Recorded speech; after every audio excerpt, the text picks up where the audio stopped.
Good evening. Welcome to Hockey Night in Australia. I'm your host, Sean O'Connor. Tonight, I'm joined by my co-host, Courtney Carniston. Court, how you going tonight?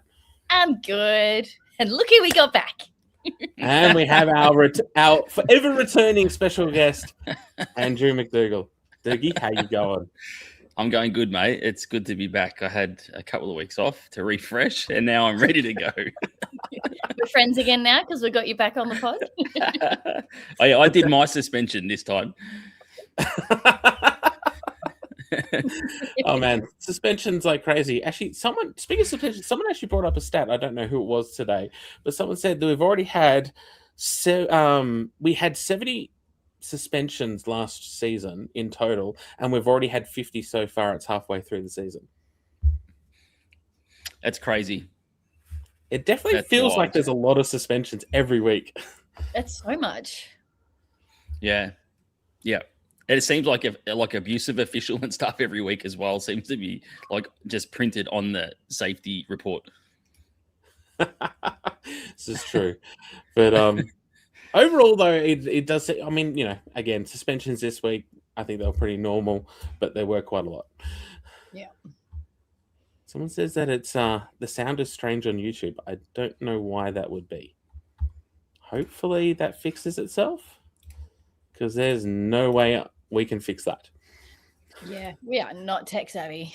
I'm certainly not. Yeah, the producer in the background might get onto it. I tell you what, having to host and produce at the same time is a challenge every week. Yeah. It's funny, you watch some shows, right, and they've obviously got someone who's dedicated to producing, and there definitely is a difference. 100%. When I did the Saturday morning show, it was crazy. Yeah, because you used to bring on people like not straight away, right? So you would actually have to bring someone on, tee it up, and then take them. Oh man, yeah. It was wild. All right, guys, let's get into our first topic for the evening. Let's talk about the very first ESPN game of the season down in Sydney, the Sydney Derby on the weekend. Doogie, you flew in for this. How was that? Straight into the hot seat, mate. First topic, straight into it. No, it was good. It was good. It was a really cool experience. It's the second time I've actually been to Macquarie ever. I was there. When was I there? A couple of years ago, just as like a bit of a Mustangs travel. So I did quite a few trips in that 2024 season. So it was cool to actually check out the because I'd been there when it had like netting and it was like the old Macquarie, and then to go back there and actually see the redevelopment was really cool. Like on the stream itself, like on the coverage, there was a really cool like beauty shot that was set up from the corner that people would have seen too. Like it looked phenomenal. Just sitting up there before and after the game was really cool to see the whole rink and the jumbotron and all the glass. And I think it's Gino who's is he the facility manager there? I think it's Gino. Yeah, I think that's right. Said hello to Gino. Gino come up and said hello to me too, which was really cool. And just sort of said, you're doing good stuff here. But I don't think it's like they've got plans, obviously, to keep improving different areas, I think. But, in terms of the coverage itself and the commentating, it's always good to commentate live from the rink. You just see so much more. You see a lot of, like, you get the feel from the benches and you see players who might be injured behind play or something happening behind play. So you can keep an eye on that while Eric's doing the play-by-play, who's focusing on the other side of the ice. You can sort of keep a glance. And I know there was one sort of situation with Kale Costa got a puck to the wrist trying to block a shot, and I kept an eye on that, took the glove off, come straight off and got it checked out. So you sort of see those little things as well. But a mountain of work, like for Michael Smith and the Thought Fox Media Group to set it up. It's like just a massive, massive accomplishment on Michael and the whole crew's behalf. Like it was really cool to be involved with it, and everyone from Thought Fox. Like I'm really blessed to be part of that team now at Thor Fox. And I would never have got the opportunity in Melbourne, unfortunately. Like it's never happened. And for me to get the opportunity to do this commentary, it's only because Michael has put the trust in me and believed in my ability to commentate and be on the scene and things like that, and invited me into the Thor Fox Media crew. Really blessed, really thankful. It's pretty cool being invited to go to another city, right, to commentate. Yeah, unreal. Yeah, I never ever thought that sort of thing would happen with hockey here at all. Like maybe, maybe finals series, you could sort of get an invite, maybe if it was up there and they wanted you to jump in, but not throughout the season. Like I've never envisioned this. Of all the years I followed the hockey here since like 2010, 2011, I never envisioned being invited to do an ESPN broadcast at Macquarie. It was, could never have pictured it, but really, really cool. And yeah, really grateful that I've been welcomed into the Thought Fox Media Group crew, and given the trust and leadership from Michael. It's just, can't thank him enough. So we got a couple of comments here. Steve, hi. Thanks for coming on. And Eric, hello team. Eric Brook, ESPN. Look, you get to see this now too, right? Eric. I love it. Yeah, there was a cool photo of the two of you at the rink on the weekend. I must admit, was it different knowing that you're also on ESPN as well as AIHL TV, or is it pretty much the same thing?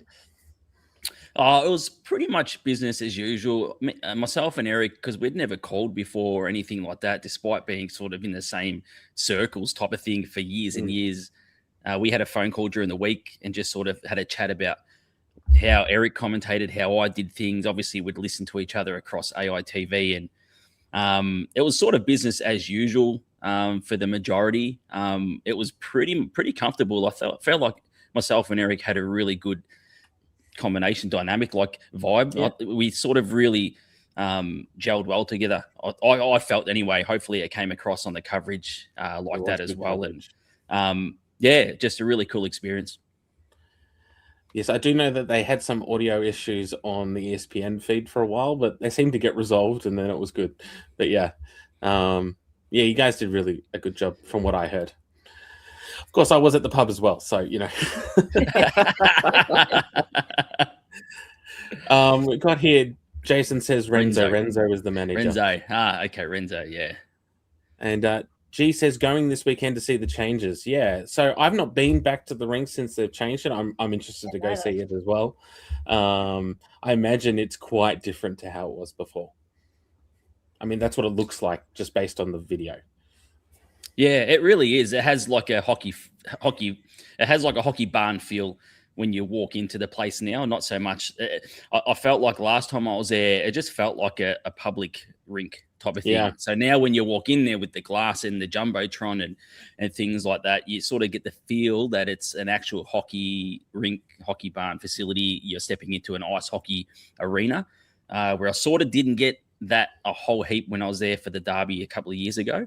In one of the Mustangs games, but I did sort of liken it to, like, because I've always said this to people nonstop. When I went to Newcastle, like, I love the rink there at Hiss because you walk in and you feel like you're walking into a hockey facility. Like, it has that hockey barn feel to it, and you sort of get that from Macquarie now, I think, as well. And of course, you just had Jason there too. Like, the Ice Dogs have been phenomenal to me as well since I started calling the home games, and they've sort of welcomed me into the Ice Dogs family too, which is absolutely cool. So to get to catch up with a lot of people like Jason and have a chat and things like that after and before the game was really cool too.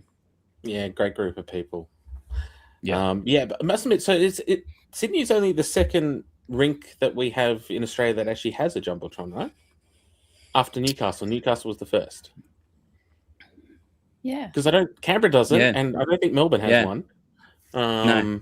Yeah, that'd be right. Yeah, it's really cool, honestly, to have a jumbotron. Like when I was calling the game and the Bears, I think it was the Bears might have been on the power play and the Dogs were on the penalty kill.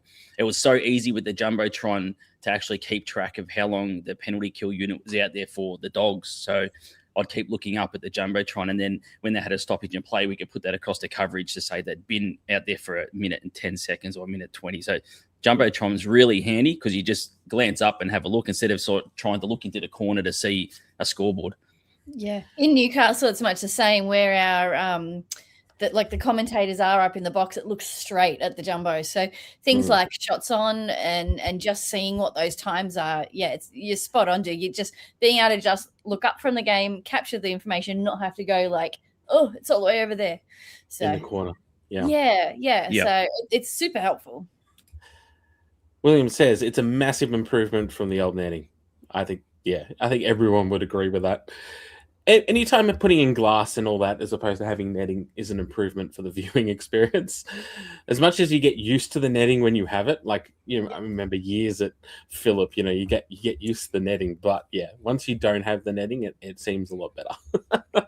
I think one thing that changes, what I noticed as well, was like on the forecheck and things, the players seem like it's a stronger forecheck because there is glass there. Maybe it wasn't so much that strong forecheck because there was netting.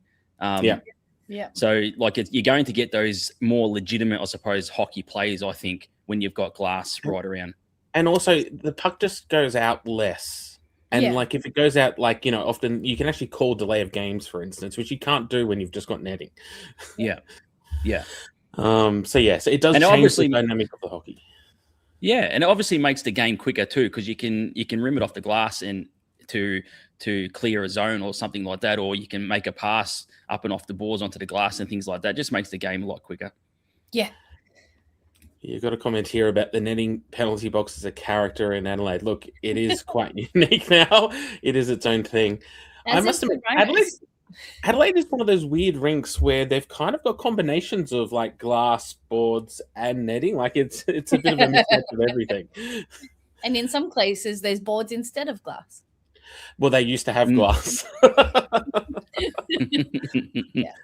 But Adelaide is a very unique rink. Yeah, absolutely. Mark says, hi, everyone. Hi, Mark. How's it going tonight? And Claire says, so bloody proud of you, Doogie.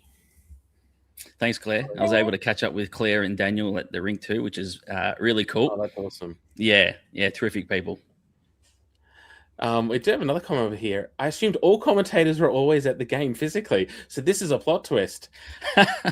Yeah, look, shouldn't have let out the secret. Plenty of commentators who are not at the rinks who do it remotely. When you're doing it remotely, Doogie, how different is it? I mean, obviously there has to be a difference. Yeah, there is. Obviously, sometimes you might get the technical glitch, I suppose, potentially. You're still getting fed a lot of information, and obviously we've got producers in your ear and telling you different things and things like that, giving you information as well. That's both when you're at the rink and when you're not at the rink. You're getting that same sort of information through your ear, so that sort of doesn't change. It's just more vision, and you just get to see more of the ice. You get to see the crowd. You can, as I said before, you just get a bigger feel for the game. You can sort of get a better idea of where the momentum is shifting, or you get an idea of like this team is really on top. It's not just what I'm seeing on the screen. I can feel it.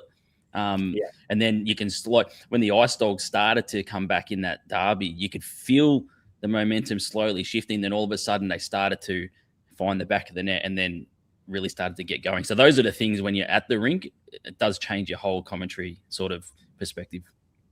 But I guess there is, lots of times when, doing it remotely is the only option that we have for different games.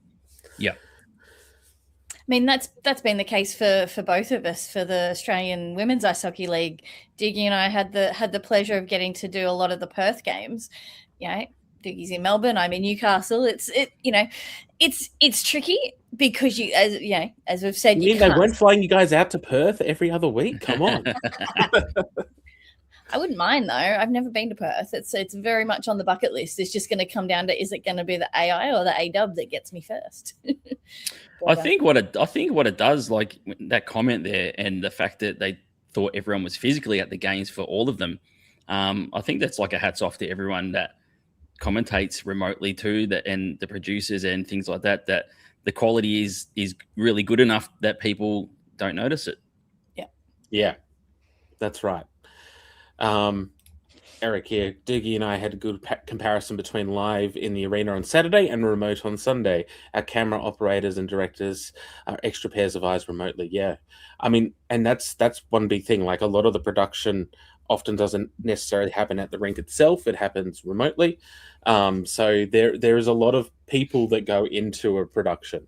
I know, like in Canberra, for instance, they've got 2 trucks outside the rink, which are doing all the production side of things, while the commentators are inside the rink. But yeah, so much of the technical side. I was very lucky to be able to go up and see some of that. So it was And the ESPN one is like another extra level on top too, because throughout the entire game, Michael was at the rink directing and things, but also they have to be in contact with ESPN consistently back in the US and all those sorts of things. Like I think it was like a 3-hour phone call or something Michael had to ESPN in Connecticut. So there was a lot of different variables.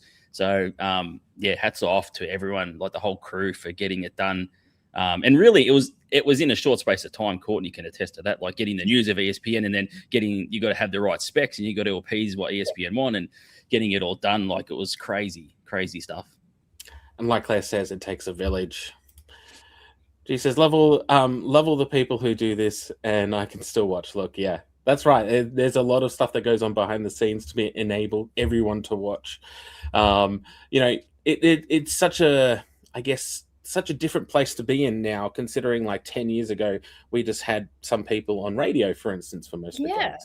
There was only streams out of Melbourne and Newcastle. Yep, 100%. So yeah, there's a lot more people involved now, but yeah, no, it's really cool. There's some other comments here. I'll leave these comments for a little bit because they revolve around finals, and we're going to touch on finals in a little bit. I wanted to move on, guys, to one of the other things that we saw on our broadcast for the first time this year, first time ever, I think. The new highlights packages that are now being delivered in the intermission breaks on AIHL TV and on ESPN. Did you guys get to catch any? They were basically from the games the week before, with a voiceover by the wonderful Stephen White.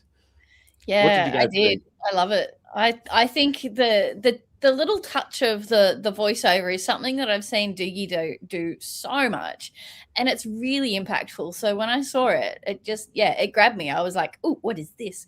Yeah, I think it was awesome. I think it's a really clever little piece to add to it. It talks to people so that, they're listening to what's going on. They're not just watching people score and do things. There's actually an explanation behind what it meant to the game, and I think he's absolutely nailed it.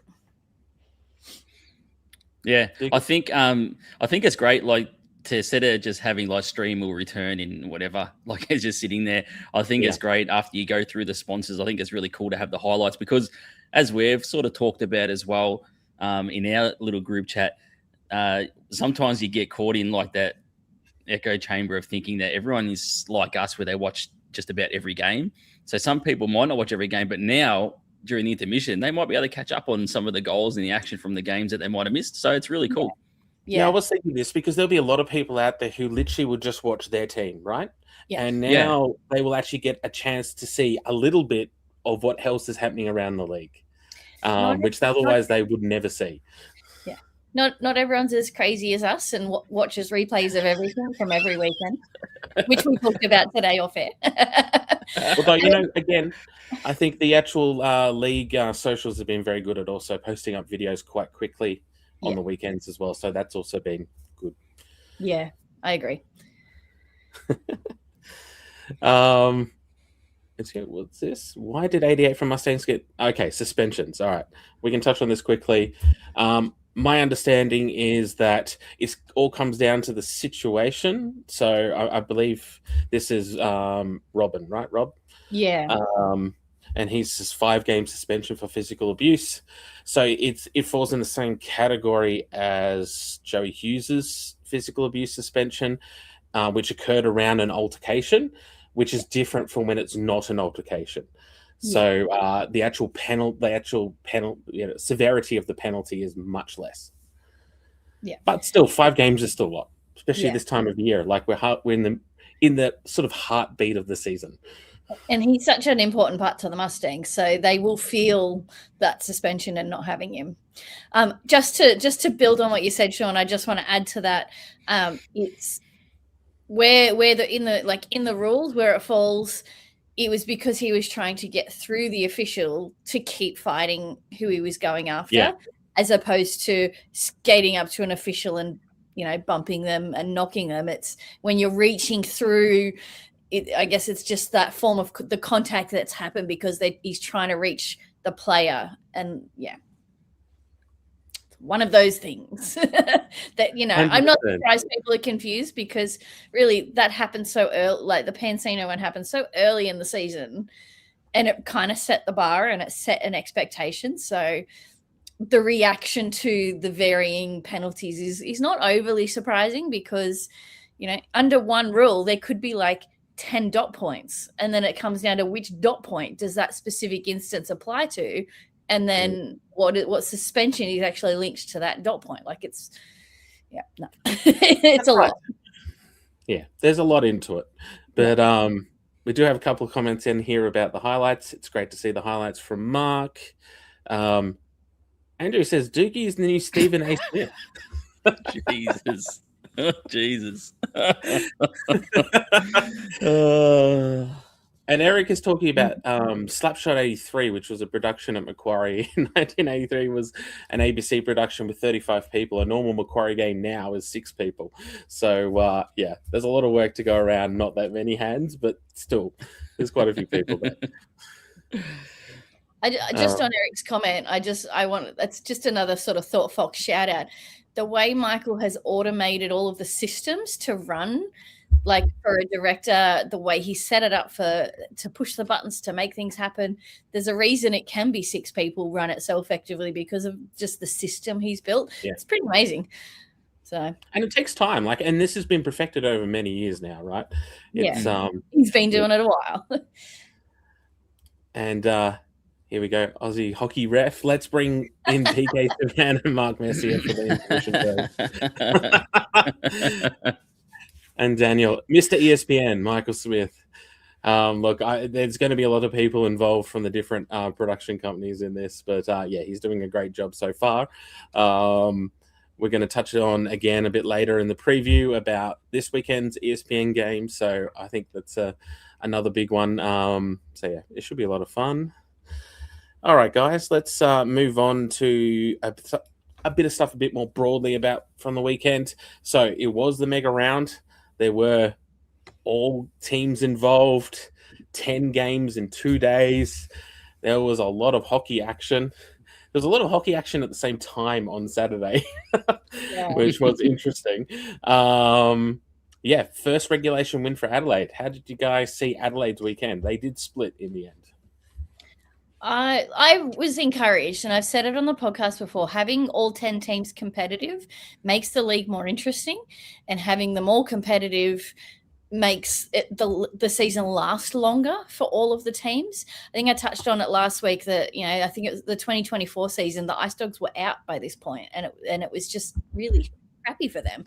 So I know Adelaide's low, but I just think that's a sign of good things. They've had so much disruption. So to come out and beat Melbourne Ice when they've got a Sheeta and they had Ionzo and they've had all of these pieces that have been making Melbourne improve, I think it's a really solid moment for them that they could come out with those points. So I was very excited. And look, they weren't that far off in the other game. Melbourne just got more. Melbourne have a way of playing desperate hockey where they want it more and they find a way because they really, really, really want it more than the other team. So I think to me that was the only difference on the Sunday.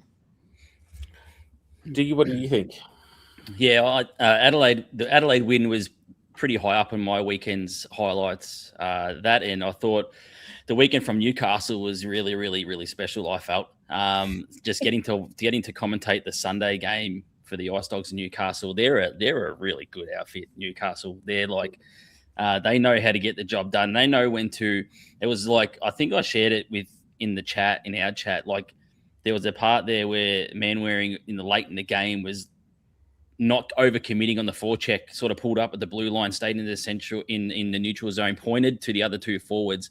They went on the forecheck to control the game. Like they were just controlling the tempo is what it felt like to see out the game, because they knew that the Ice Dogs were going to keep on trying to pull down their lead that they had. So they're a really good outfit. They've got some really sort of unsung players in that team. Like Francis Drolet is playing a different game now than what normally Francis would play. Looks really, really good in the role as well, which is crazy. But yeah, Adelaide was high up on the list. I've mentioned it a few times, and I know a lot of people aren't fans of his, but Colby Johnson could be the best thing that Adelaide have had for a while. Like, well, he's been drafted into to perform a certain role, right? Which he did not have that role in Perth, where he was a very different player in Perth. In Adelaide, he's playing a role which requires him to score points, and he's doing it very well. Well, that's what I was going to say. I think it's 10 out of the 10 games I think he's played. He's put up points in 9 of them. I think there's only one game there where he hasn't put up points, and it's just, I don't know, like it's just a feeling, and I'm not around that club at all, but it's just a vibe that he's just brought something to that team to try and galvanize them in a way. Like, I don't know, that's how I see it. I'm not sure if it's a culture shift or anything like that through Colby, but he just seems to have jumped into that locker room, been a pretty good fit. And I think it could be like a really positive move for Adelaide in the long run. And I think that's the thing, right? And when you're in the right environment, you have a chance to thrive, and you get put into a position where you get to just do what you're good at. And I couldn't agree more. I think he's getting an opportunity to just do something different, and it's working for him. Yeah. Fortunately, though, they do still have a lot of turnover in that team. It's hard to see how that's going to be super positive for them in the short term. It should hopefully be more positive in the longer term. But yeah, it's positive signs to see them get a win in regulation, send the fans home happy, and be really competitive the next day against the team that has been one of these teams that started slowly but has worked into some really good form, starting to win a lot of games and pushing for that top 6, and yet they were pegged back on this weekend, and they were they had to really fight on that Sunday to get a win, anything from the weekend. One thing I did notice, which I thought was interesting on the weekend, was that probably the two teams that were the biggest surprise informed teams from the first half of the season, the Central Coast Rhinos and the Sydney Ice Dogs, both were winless on the weekend. Yeah. Because there were 6 teams that split, 2 teams that swept, and then 2 teams that were winless. That was unusual, I thought. But Ice Dogs Doogie, they had 2 very tough games. Sydney Derby is never easy.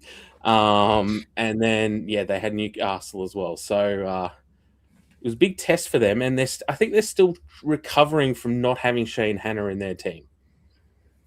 Yeah, I don't think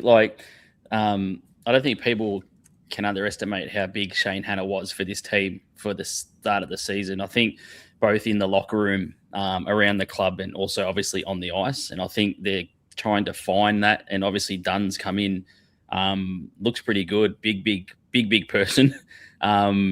Likes to carry the puck, likes to get into the offense as well. But I felt like the derby as well, when I was commentating, I felt like the Sydney blue liners aren't really the type to jump up into the rush. And when I was there commentating the derby, I thought, geez, Shane Hanna would have had them on their heels a lot, that blue line for the Bears, and it might have been a different game. So they're still trying to figure that out. I think a positive for them is Daniel Chen starting to score, which is really, really positive. They need that sort of second-tier scoring, and I've always felt he's a pass-first player. So to see Daniel get the back of the net and start shooting is really cool and get some goals. And the Rhinos, it feels like for me that the Rhinos are going back to the old style of Rhinos and giving up 60-plus shots a game. And it's like this is not the Rhinos that we not the Rhinos I felt that I was watching at the start of the season. It seems like it's reverted back to Oberoi is just getting absolutely smothered with shots each and every week now. And they might pick up a win here and there, but they're probably going to lose a lot more than going to win. Yeah. Yeah, I can see that. I can definitely see that. They're definitely conceding a lot more shots now than they were previously. Although they were fairly competitive on the weekend. But yeah, didn't come out with any wins though, which, it's tough. And they were in those games too, so they were very late into it, but I couldn't get it over the line. But that seems to be a bit of a pattern of the last sort of few weeks for the Rhinos. You're spot on there. Like the game on Saturday, and a few people have sent me the clip of basically towards the end of the game, we were Skachkov scored the go ahead goal that put us to 5-4. I have never. I don't know. I feel like that rink was so loud. It was like a punch to the face. So I was halfway through a sentence. I had to stop, comment that it was really loud, and then get back into what I was saying about the goal. But it was neck and neck. There was a minute there I wasn't sure Newcastle was going to take it. I thought Rhinos had it, and and then we turned it around, got an empty net. Sketch got a net and got an empty net, and then it's the score that it is. So you might look at the box score and go, oh, it's 6-4, but that whole game up until sort of that last bit of period 3, it was so close. So yes, they are reverting back to Oberой's taking a lot of shots. That's going to wear him out, and that's going to have an impact on the game as well. But they were very much in it.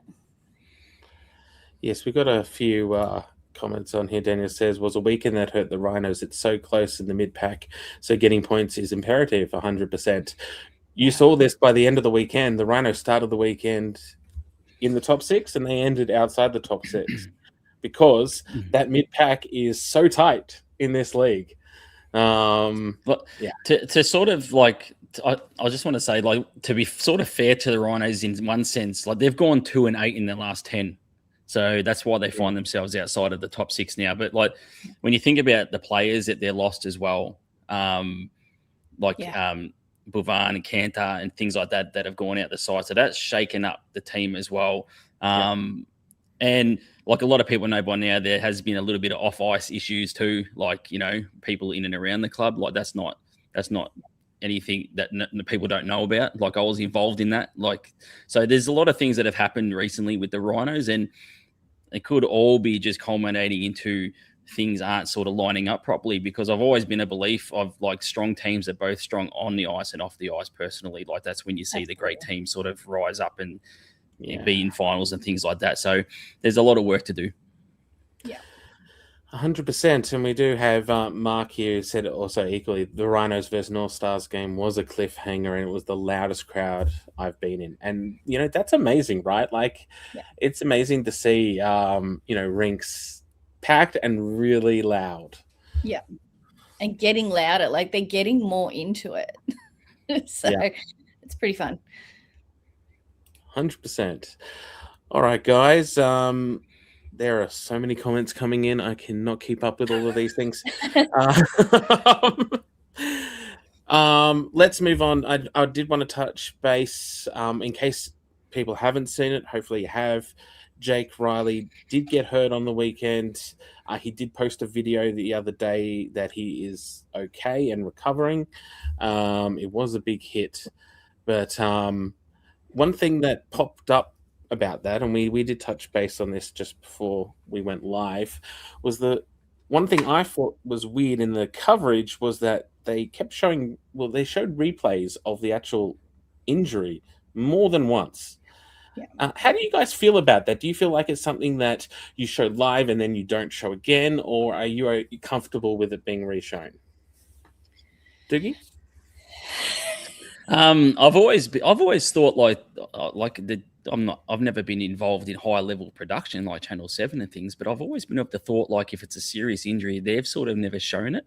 Whether or not that's NRL, soccer, whatever, AFL, if it's a bad leg break or looks like it's a pretty serious situation, they've sort of not gone back to showing the replay. That's sort of how it is these days. So it is surprising.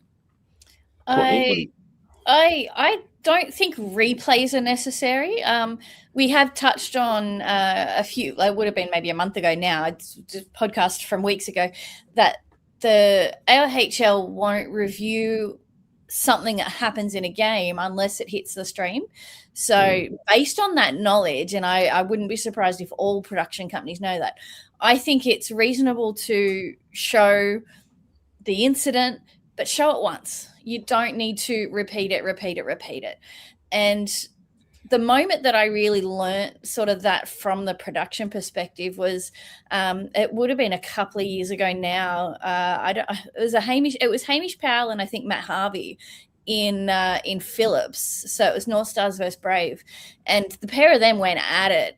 And Hamish was like got a cut in the head, so he was bleeding, and they were just running repeats. I think there were 6 or 7 repeats. That to me is so excessive from the perspective of, you've got to think these guys have like partners and kids and family members who might be at home watching. That could trigger a panic attack. That could trigger a lot of fear. That could trigger a lot of negative feelings, seeing that repeated a whole bunch of times when they're not going to necessarily know very quickly how their loved one's doing. So to me, it's, if you have to show it once so that the league has the ability to review the incident and issue any penalties or suspensions post game, that's reasonable, because that's just the environment we're in now. But you don't need to show it again. It's there. It exists. Move on. Talk about it. Let the commentators talk about it, and just be like, he looks okay. This is, he's being helped. Whatever's going on, talk about it. But you don't need it in your face, especially like you say, you've got a broken leg, you've got an injury, you've got blood. You don't need to be making an audience panic. You can have a bunch of kids watching too. It's just perspective. Darren agrees, Court. Yeah. And spot on. it is interesting as well, because I had the comparison this week, because I've been watching a lot of World Cup. By the way, go the Socceroos today. Hell yeah, we qualified for the next round. But and the Canadian team the other day had a player who was involved in a nasty tackle and broke his leg, but they didn't show it. They never showed it once it happened, right? So it happened live, but then they never showed any replays or anything. And it was just, I guess, a stark difference when I then watched the Adelaide game and they showed it again. Interesting points. All right, guys, let's move into some of the talking points. I know some people are talking about signings and stuff like this. I must admit, the only signing I've seen so far this week is David Booth. Very divisive character for our league, for Melbourne Ice, for everyone, for AIHL fans.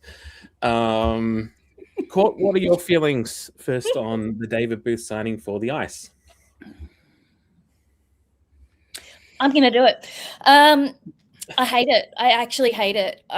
Look, everyone's entitled to an opinion. I'm all for that. I'm all for that argument. I'm all for people saying he's allowed to have his way of thinking, we're allowed to have mine. But here's the difference.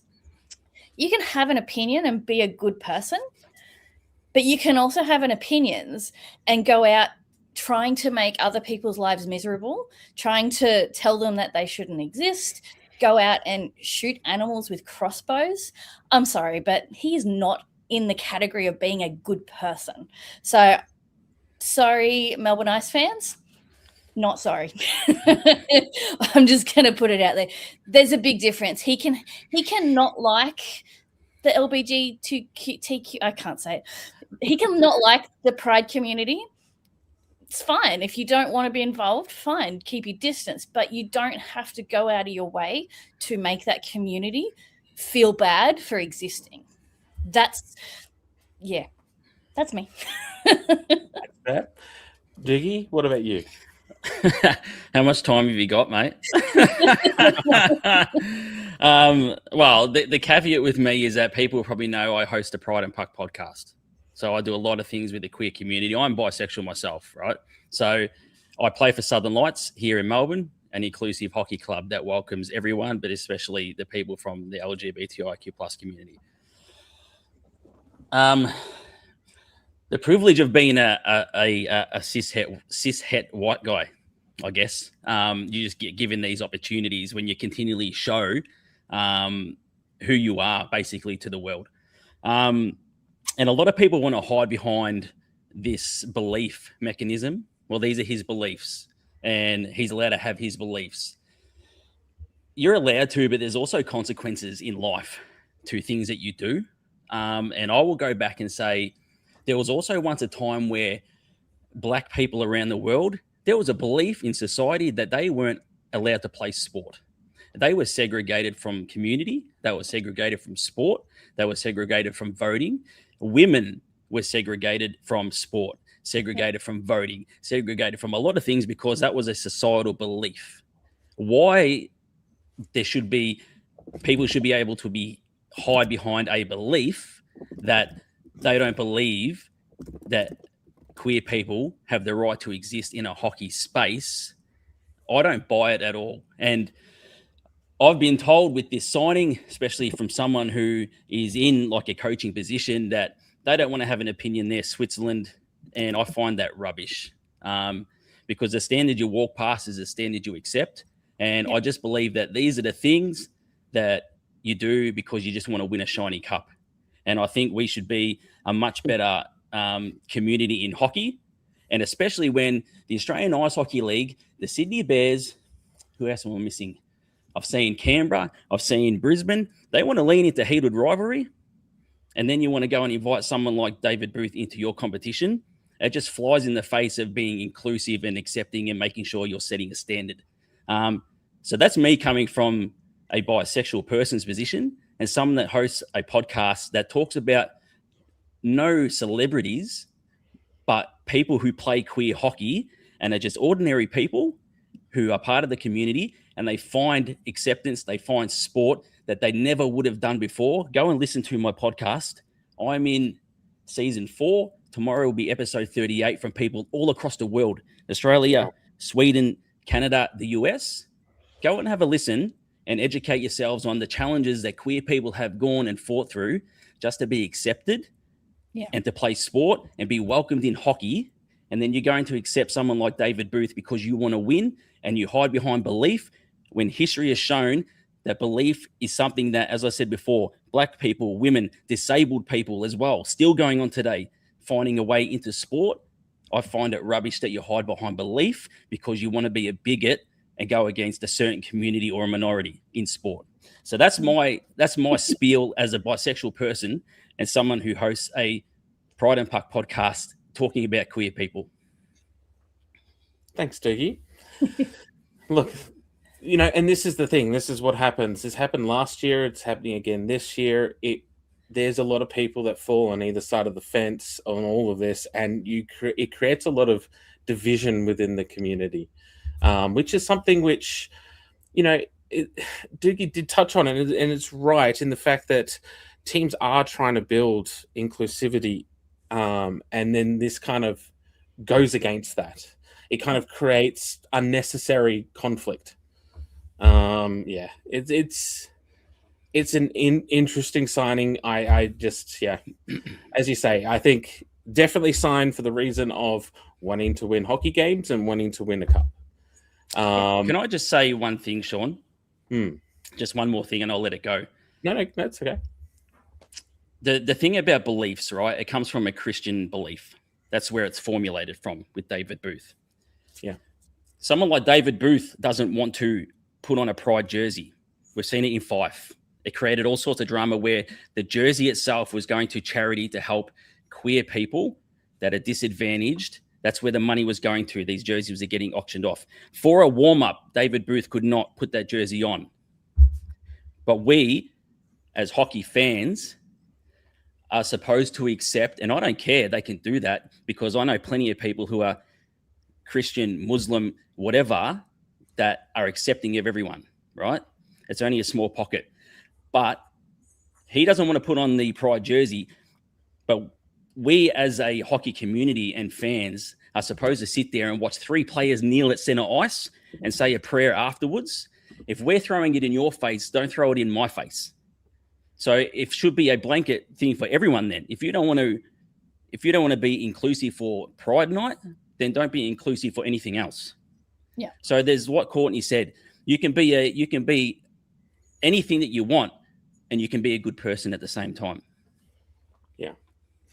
I just there's a few comments have dropped in, but there's just one in particular I wanna hit. It's from Havoc 3008 on YouTube, and it while you find it, Sean, I'll just read it. It says inclusivity through excluding people with different political views. You can call us hypocrites. That's not a problem.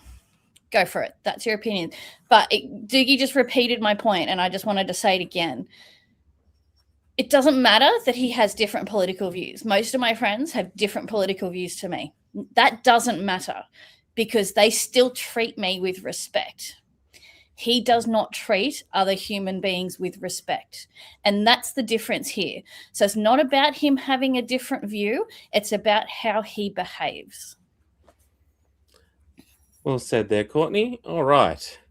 So my understanding is I believe the Bears have signed someone else new as well. They did place one of their imports on the injured reserve list.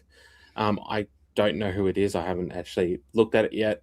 We'll probably post up about that after the show or tomorrow, if there's any announcement. But yeah, so there are other signings happening as well, and we've seen some very late changes this year because I think any new signings, anyone who wants to be eligible for finals has to be registered by next Wednesday, right? Correct? Yeah, I believe the 1st of July is like the lockout. So I guess it's also being able to play the right amount of games before then as well. Yeah, that's right. I don't think the league has ever wanted people just to bring in ringers, like 1 week out from finals, and it changes the team completely, right? From what they've otherwise been. But so, Dave Easton commented, it was at 6:34, so don't go scrolling for it, but said Kevin Sadovsky for the Bears. Don't know the name, but as you said, we'll find out information and do a post on Oz Hockey after the show. Yeah. But yeah, it should be an interesting week ahead to see if anyone else has any last minute signings. But we're finally coming towards the end of signing season, and teams should just sit and do your thing. Now retire the template soon. Play the hockey. Another thing I wanted to touch on, guys, Mustangs trading cards. Now, this was something that you wanted to put on the roster tonight. So,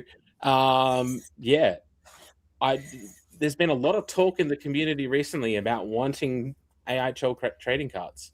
What do you think? Yeah, look, Upper Deck, if you're listening, we need you.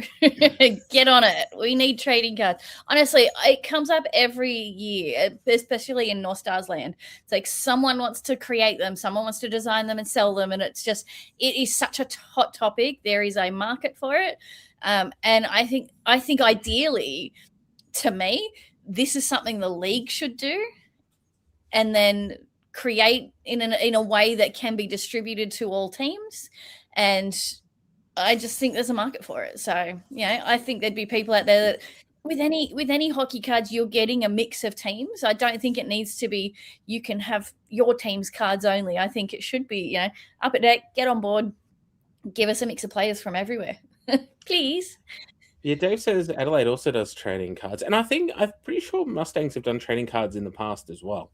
I don't know too many other teams that do, but I'm sure, if you can. I have no idea how to even manufacture cards. I had a conversation on AHL Fans about this because I've done up a couple of designs, but I just never thought that there was any avenue to getting anything done.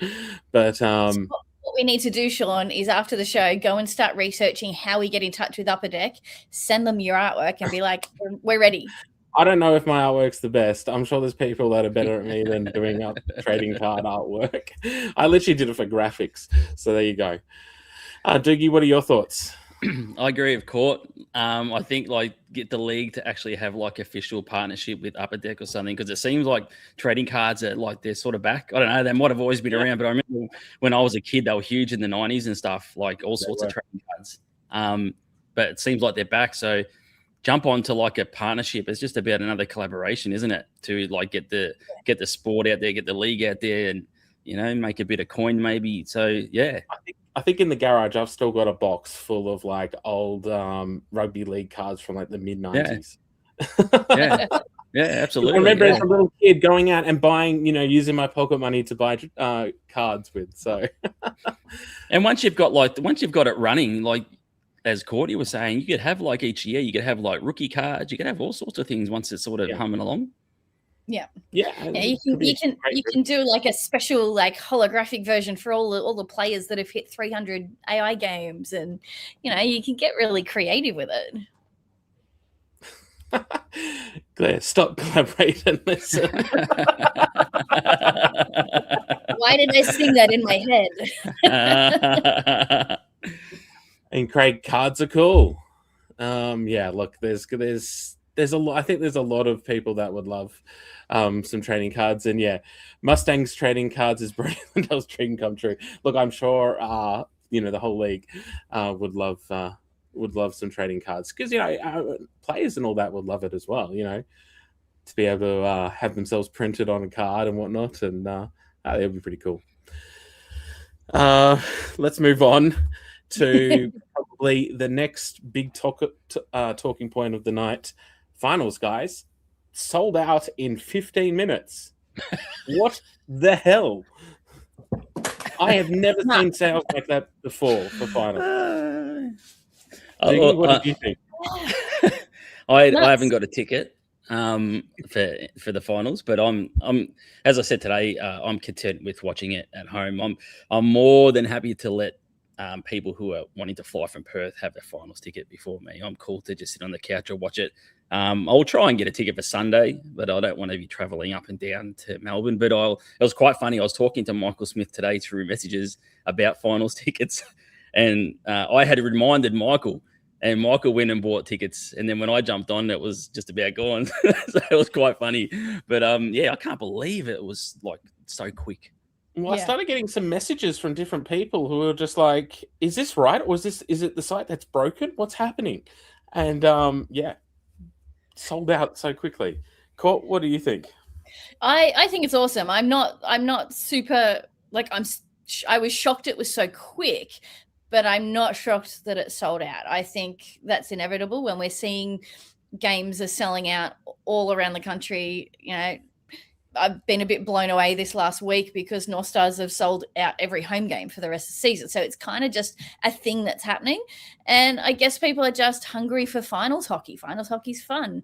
And there's a few comments popping up that some will resell, because if you've got people that are buying tickets but their team don't make it, then you've got the question, will they go anyway, or will they opt to sell their tickets? Do you reckon the league will actually open up some official way to resell tickets? Because at the moment, I'll say this, AIHL fans, it's just 90% of posts are just people buying and selling tickets now. I think they should. I think it would be smart to have a space where they can verify. I can only speak for what I do in Newcastle with Tori. Tori runs our fans group. I keep an eye on ticket sales. Every now and then we might get a message asking to verify that person. Or I just watch who's posting going, I've got this number of tickets. And, you've got to protect the punters out there that are going to buy these tickets. That's such an important part in my, I've been doing tickets forever. It's been a part of in different avenues. I've done tickets for Jets. I've done tickets for Knights. I've done ticketing. You have to protect your punters. You can't have people getting scammed, because at the end of the day, if they get scammed, it's on them, and then you lose fans. So I think there needs to be a really good way of a space that's safe. So we'll see. We'll see what they do. We'll see if they're thinking about that. That's fair. I don't know why, but my camera has decided to go all blurry. I don't know what's happening with it. Yeah, look, I totally agree. And it'll be interesting as well. It won't be the last time there will be tickets on sale. Obviously, we've seen in previous years, teams are allocated a certain amount of tickets. If teams don't make finals, they generally get then sold, I believe, or at least some get sold.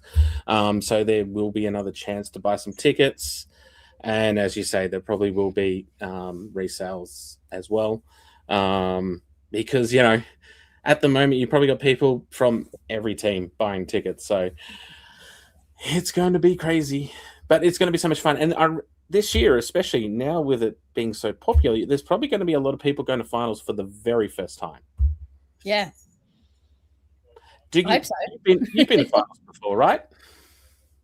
Yeah, plenty. Plenty. For anyone who might be listening who hasn't been to finals, what's the experience like? It's a good celebration of the season, I suppose, and it's a lot of catching up and meeting people for the first time that you've never met before. You've probably shouted at each other across AI fans and things like that throughout the season. And then, do it to their face.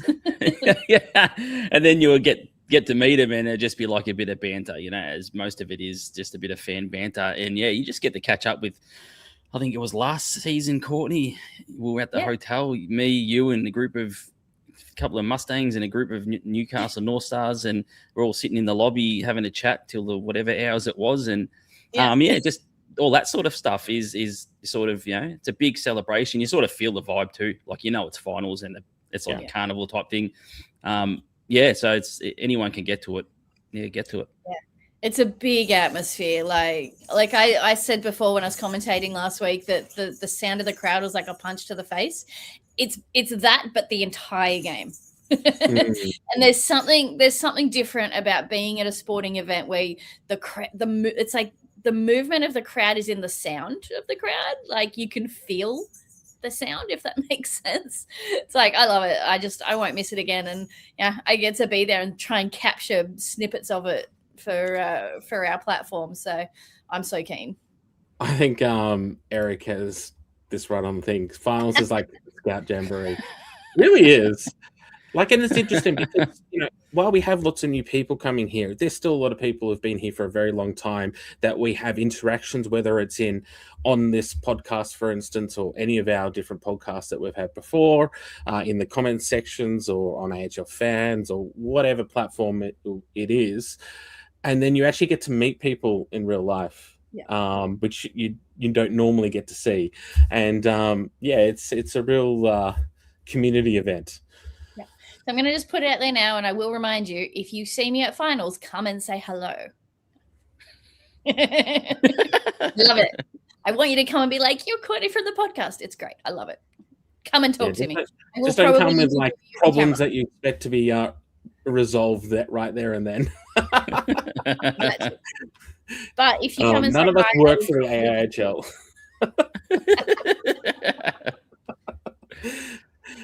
Andrew. Great doing fly modes on podcasts and live stream hosts. Yeah. And Eric, see you at finals. Eric, look, Courtney's going to be at finals. Hopefully Doogie can make it. I'll see if I can make it. It is a big commitment, financial commitment to go to finals for me. So it'll be interesting. Well, if they're after a commentator, I can show up if they want. Hell yeah. Look, there you go. Look, Mark says, I'll remember you said that, Court. Excellent. See you there. It is, and he's also right as well. It's a 3-day hockey party. Yeah. Always so much fun.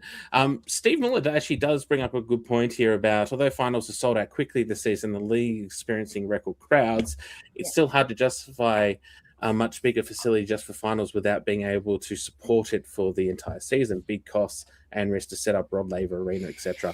So this has been a topic of conversation that I've had and other people have had. Is it time for finals to be at a larger location than the O'Brien Ice House can handle? I don't know. I don't know whether a drop-in rink somewhere is the right course or whether I don't know. You could use the AIS. It is a larger capacity, but there's also other drawbacks to the AIS. I don't know. What do you think, Doogie? I think AIS is just got to talk to players and coaches and fans and things like that. There's some issues there. I think ice surface has been one that I've heard a lot from around different teams, being around commentary and things like that, having a chat.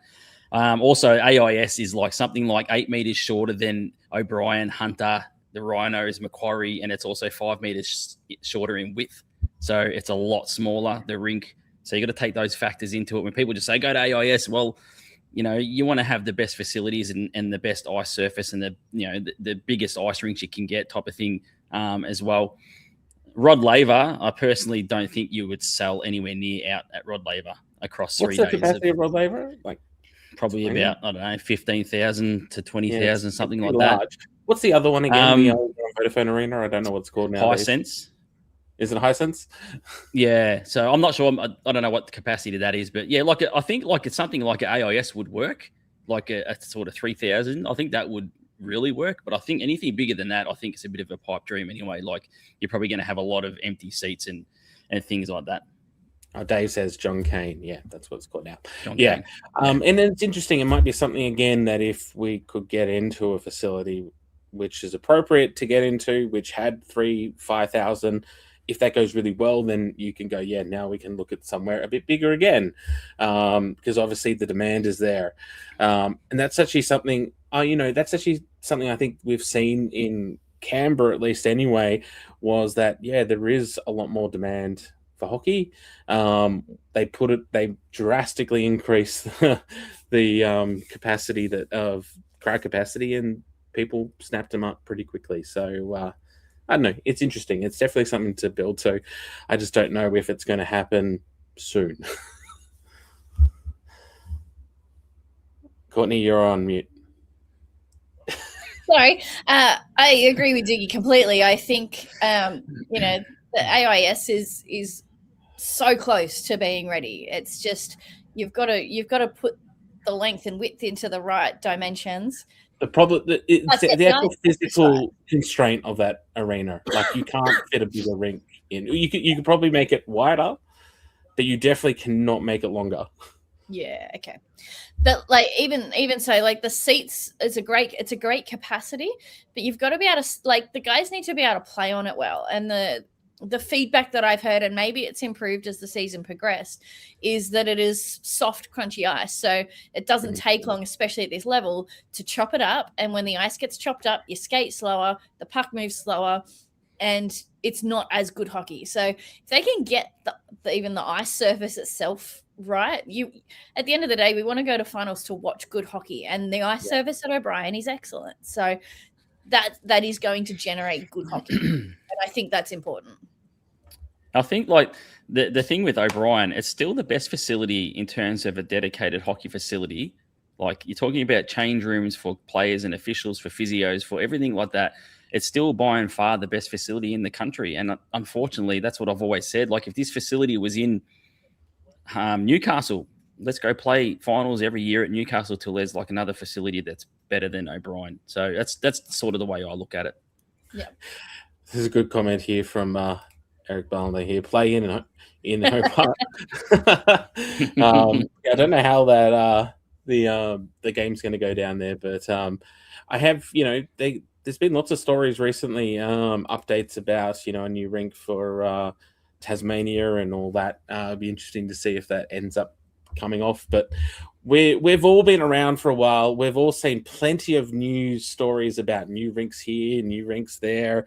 Do any of them get built? No. You're more likely to actually see ones close than get new ones built. So I don't know. It's interesting. You're probably going to have the same issue as you have at AIS if you drop the rink into Rod Laver, like the ice surface, because the rink's not there all the time. It's not there, and it's not there every day. You got to get temperatures right. You got to get all sorts of things right. And it's very different compared to you look in the US where they have the multi-sport arenas, right, where they play basketball and ice hockey and stuff like this. The difference is that they've got all the ice infrastructure inbuilt underneath the actual surfaces, so they can build it up well, which we're not doing that here. Yes. Until you get a facility which has that ability, it becomes very hard. But it's not impossible. It's just hard. Yeah. So anyway, we'll see. I definitely would love a larger facility for finals. I think the more people that can get to finals and enjoy it, the better. But yeah, we'll have to see. Final topic before we go into the preview, guys. Brave new mascot. They've got a Highland cow, Bruce. What are you guys' thoughts? Hey, I don't know if you saw it. I walked my computer over while Doogie was talking about AIS. I've seen it. And I threw him up in the background. I love him. They nailed it. Like, bravo. Yeah, it's definitely an upgrade from the Brave bot, right? Yeah. my favorite comment on their page today was RIP Bravebot. I've seen a couple of memes with Bravebot. He's beautiful. I think they knocked it out the park. I'm asking you, Sean. Oh, sorry, Doogie. No, you're right. Go. As I say, I'm asking you, Sean, if they bring out plushies, I need one. Okay, no worries. I'll get you a plushie if they bring them out. And then he can live next to my Marty Moose plushie. I have one from 10 years ago. He's a bit dusty, but yeah, he's too cute. It's like, God damn it, they picked a good animal. Doogie, what do you think? Yeah, I think they smashed it out the park. I think, I don't know, I could be wrong, but it feels like they're going along that Scottish Brave type theme, and they've got a Highland cow or a Highland coo, if you want to call it that. That's it in the comments. I think it's a coo. Yeah, it's a coo. Yeah, exactly, Craig, 100%. I think that's I'm guessing that's what they're going down, the path they're going down. I think it's like really cool. I think Bruce is going to be a hit. I think so too. Andrew does say we stole him from the Glasgow clan. Now we're just going to steal the tartan as well. I mean, the Bravehearts used to have the tartan. You know, they've always been that connection. I remember the first Brave game I went to. Someone had bagpipes. Yeah. There's always been that connection. Yeah. Here's the cat. She's appeared. This is Willow.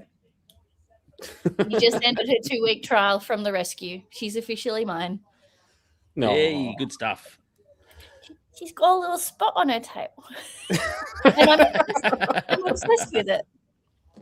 Oh my God. The relevant part, she loves hockey. If I hold her like this in front of the TV, she will just not stop watching the hockey. She loves it. Nice. I got a hockey cat. Nice. And Diggy, you've also got a new pet, right? Yeah, I do. I've got a little miniature Dachshund. Is that how they pronounce it? Dachshund, I think. I don't know. It wasn't planned. It wasn't planned at all. But our daughters, we sort of rescued this dog too. So, just turned 13 weeks, I think.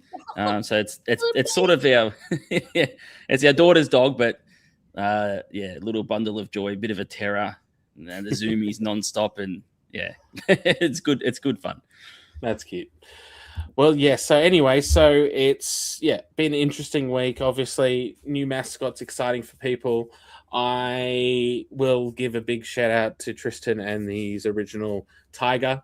That was the very original in Canberra. So good times. All right, guys. Preview time. First game of the weekend is obviously tonight. We've got a return to Friday night hockey, guys. Yes, I love it. It's on. I'm watching it. On. Does it start at 7? Yeah. I thought it was 7. It was an early start, which is weird. Melbourne and Sydney start at 7:30, so I just presumed it was 7:30. Okay. All right. Okay. So Friday night game, first time in Canberra ever. Adelaide versus Canberra. Prediction, guys? Doogie, what's your prediction? I think just Canberra on form. I don't think if you go on form in AIS Arena, you'd expect Canberra to get the win, but I hope it's a competitive game. I want competitive hockey. I must admit, this is something which is surprising. You know, it's surprising that Canberra has a Friday night game, although I think the Canberra management really like to have Friday night games, which is cool. But yeah, Adelaide coming to Canberra on a Friday night is unusual. But we talked about it with Eric when Eric was on, that we wanted more Friday night games. Like it'd be really cool, not just the derbies, get a few different games in there. So hopefully there's a big crowd. Yeah, it looks decent. Yeah. So anyway, that it's pretty cool. Court, what do you think? Prediction? Am I cheating because I can see what's going on? No, you don't know the result. It's not finished. Well, that's true. Look, I'm kind of on the same page as Doogie. I think just form and home crowd. I think this is going to be a brave win. Well, Eric is going for Adelaide to spoil the Friday night party. Good job, Eric. Steve did say this is to avoid a clash at GAO for Sunday. Obviously, cool. there's still rugby league they're right and next stuff to each going other, on. aren't they? Yeah, and last season there had to be some like scheduling changes for the Brave games at different times to try and avoid the biggest crossover of crowds so they can manage traffic and parking and all that sort of stuff. Yeah. So anyway, but I love the fact I do love the fact that the Brave do have good communication with the Raiders and with the Brumbies, and they're able to, they all come together to basically create a schedule that works for everyone. Yeah. So that's good for the fans. Although I do remember the first Brave game at AIS, they had there was a Raiders game happening at the same time, and there were a number of Raiders people that lined up for the Brave game, and they tried to get in, and they're got the wrong tickets. I think it. I was just going to say, I think it highlights that no longer is hockey in Canberra like a little, hobby sport that's played, down. It's like a big ticket thing now. So you're getting the respect of the Raiders and the Brumbies, and it's the third biggest. They draw the third biggest crowds out of any sport in Canberra. Yeah. So they're getting the respect of those teams, but does Albo know that it exists yet? Well, we're going to see if he will turn up to finals, right? Well, yeah, there's that.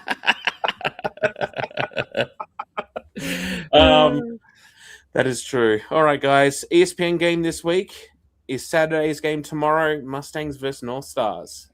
How do we see this one playing out, Court? Mustangs are kind of hit and miss with their form. So did they lose the last game or did they win? They won. So therefore they will lose, right? We will see. That's how it works, right? This is one on, one off, right? We will see. I think it'll be a fun game. I'm a little bit fond of the Mustangs since Dave Ferrari. He will always remain a North Star, but we'll see. I don't know. Hopefully North Stars, because we need the points. We all need the points. $1 million question. Will I see Doogie tomorrow? By Tori. Doogie. 100%. I will be there, Tori. 100%. I was going to message Tori actually to say that I'll be there tomorrow, but I was going to maybe surprise, but no surprise. I'll be there tomorrow. That is awesome. I'll look for you both on the stream. What do you think tomorrow, Doogie? I think I don't know. I always just think like the home ice advantage is always going to play a factor in this league. It's going to be interesting because these teams play each other 3 times in a row. Damn. Over the next 3 games. And it's funny because the Ice Dogs play the Thunder 3 games in a row too, in the next 3 games. So it's weird how the schedule sort of fell. That's crazy. Yeah. Yeah. The Thunder are second and third. They're on the same amount of points, right? Yeah, I'm pretty sure they're on the same amount of points with the same amount of games. Dogs are 27, Thunder 30. Oh, okay, right. Sorry. Dogs and Bears are on 27. Right, sorry. But seriously though, that they're so close in everything in this league, and yet they've got 3 games in a row. Like, I wouldn't be surprised if this weekend is split between these 2 teams. It also wouldn't surprise me if Newcastle come and sweep the weekend, honestly. Like, they really impressed me on Sunday. They're a really good outfit. Like, Kevin's got them motoring along this season. And, so we'll see what happens. Like, my wild take for this time of the year is that the top 6 doesn't change until finals. That's my wild take. Wait, is Canberra in the top 6 yet? I don't know. Oh, yeah, they did. They just got back in. Yeah. Just by 1 point. That would be. I mean, I've seen it, but with how close it is, Doogie, that's a big call. Yeah, it is a big call, but if the Brave get the win tonight, all of a sudden they will go, 5 points clear of the Melbourne Ice, who have played an extra game currently as a stand. They'll go 4 points clear of the Rhinos, who have played 3 extra games on the Brave. It's always harder to chase down a lead than to hold on to a lead. You don't have wiggle room. And the Lightning, they've played 16 games. They're on 19 points, so they're a long way back as well from the Lightning. So, like when you're chasing down points, you have to hope that the teams above you drop points. So, guys, did you catch Eric Bollner's stats that he posted up on AHL Fans the other day with the points from players over the past month or whatever it is? You look at the top 5 of those, like I'm pretty sure like 3 or 4 of them are Brisbane players. Yeah, 4 of them are Lightning. The Lightning still can't seem to get enough wins going right now.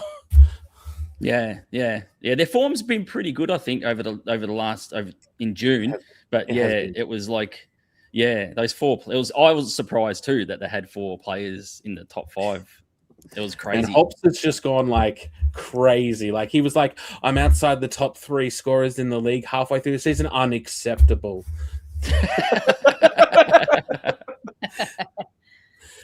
So he's definitely come back. But Daniel also says, speaking of this, and then there's Danny Bouchard. My God.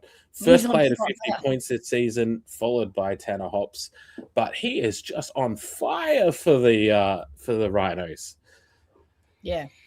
It's been surprising, considering, like, he's always been a good player, but he was not the big heavy hitter when it came to scoring last year or the year before for the Rhinos. He did come in later. But this season, he's really just taken that by the horn and run with it. He feels like a... he feels like a real leader on the ice. Sorry. Took me a second.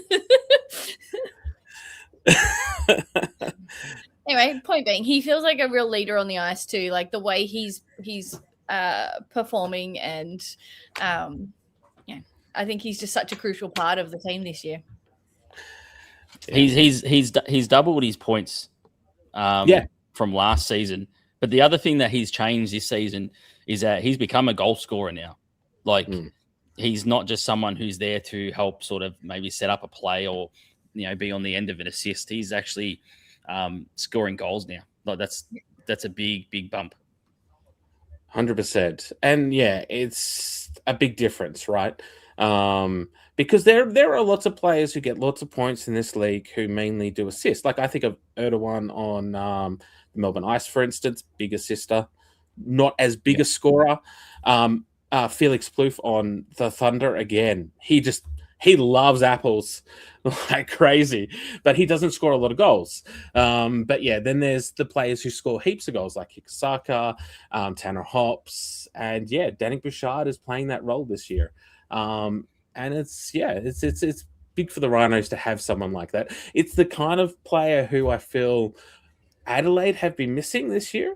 They haven't got that big, heavy-hitting import goal scorer. But that's why it's now important that Colby Johnson is trying to fill that role, because they need that. I think every team tends to need at least one import that's scoring lots of points and lots of goals. Joshua did say on this, as a Dogs fan, not liking the schedule at the moment. Look, the schedule gets crazy mid-season. I think Eric Brook also touches on this. Next week, the Thunder have that insane weekend where they've got 3 games in 3 days in 3 cities. They fly. Crazy. They do a Friday night game in Sydney, Saturday in Erina, and then Sunday in Brisbane. Wild. That's insane. Other than the travel, it's almost like they're trying to just get themselves ready for a 3-game run at finals. Yeah, that's true. You do a run like that now, you can sort of test where your physicality's at and how you manage it. But it's different when you're at finals and you can walk to your room, not fly to another city. That's the main difference. Yeah. The disruption it's just complete disruption every day. Yeah. Every day you got to be someone different. You got to be someone new. There's not a lot of time for recovery in there. Like they've got to, you've got to think about how you're going to eat well, then rest well, and then also manage your bags and all of that movement. Yeah. 100%. All right, guys. I think that's a wrap unless you guys have anything else you want to bring up, Doogie. Any last points? No, thanks for having me back. The only other thing, if I can give a shout out to Six Dub Hockey, go check it out. Give it a follow, give it a like. Do it. We're covering the women's hockey game there. So that's all. Thanks for having me on. Fantastic to have you back, mate. Always. Court, any last words? Yeah, look, I say it every week. Thank you, everyone that's watched, commented, responded, engaged with us on the pod tonight. We have a lot of content that Sean rolls out every week, and Oz Hockey Media wouldn't be what it is without Doogie creating it and without Sean carrying on that legacy. You are amazing. So go and like, comment, share posts there. We're posting heaps of stuff. So keep an eye out for stuff to do with your favorite teams, and we love and appreciate you, because without you guys tuning in and engaging with us, we wouldn't be here. So love it. Thank you. Awesome. Thanks, Scott. I have one other shout out. I just want to shout out Claire and Daniel, because I love you guys. You're always in the comments. You guys are always super supportive. And, it makes what we do that much easier when we have so much love coming in. And Claire says, oh, yeah, OHM, and it's growing. Yes, it is. I've stolen watch this space. All right, guys. Everyone have a great weekend. Enjoy the hockey. Cheers. Go watch Brave. It's on. Yeah, go watch Brave now. AIHL TV. Go do it.